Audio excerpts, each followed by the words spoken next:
Returning now to the fall in energy prices, and we're joined here in studio by Daragh Cassidy. Thanks for coming in to speak to us this evening. SSE Airtricity announced today another price reduction.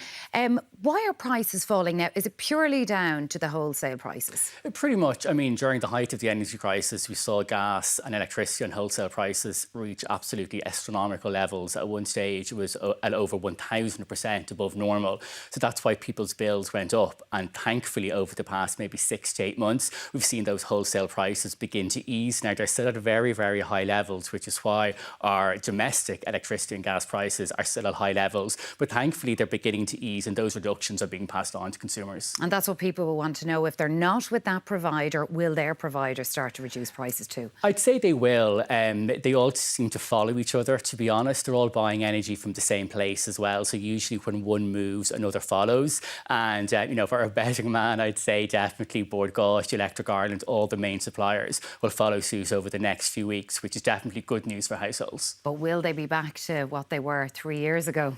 Probably not. I mean, to put things into perspective, even after this price decrease from SSE Airtricity, which is really, really welcome, it's its second price decrease in only 3 months. Its electricity prices are still around 85% above what might be considered normal levels, and its gas prices are still around double normal levels. And that's the same with all the other suppliers. So we're a long, long way, unfortunately, from prices returning to what we would have seen back in maybe 2019 and 2020 before the war in Ukraine wreaked havoc with energy prices. And in fact, we may never see prices return to those levels. But I'm hoping we might see further price decreases next year. Is there still value there for people if they try to shop around and change provider?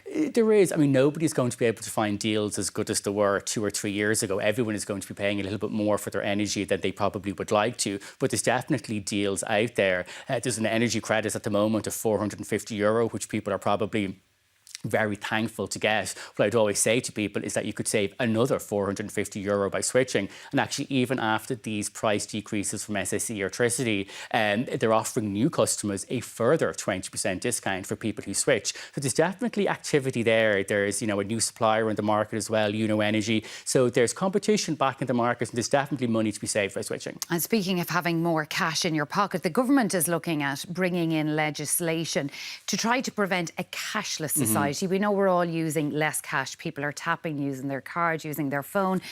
Why is it important? Why do we need that kind of legislation? I think since COVID, there's been a rapid rise in online payments and card payments, and people who still rely on cash are maybe feeling a little bit left behind. And what the government is doing is it's trying to preserve the use of cash in certain sections of the economy. So it's trying to do 3 main things. It's trying to regulate the ATM sector. So what viewers may not realise is that around 75% of ATMs are now actually owned by foreign operators who technically can charge what they want. So they're looking at bringing the regulation of ATMs under the control of the central bank. They're making it obligatory for certain businesses to accept cash.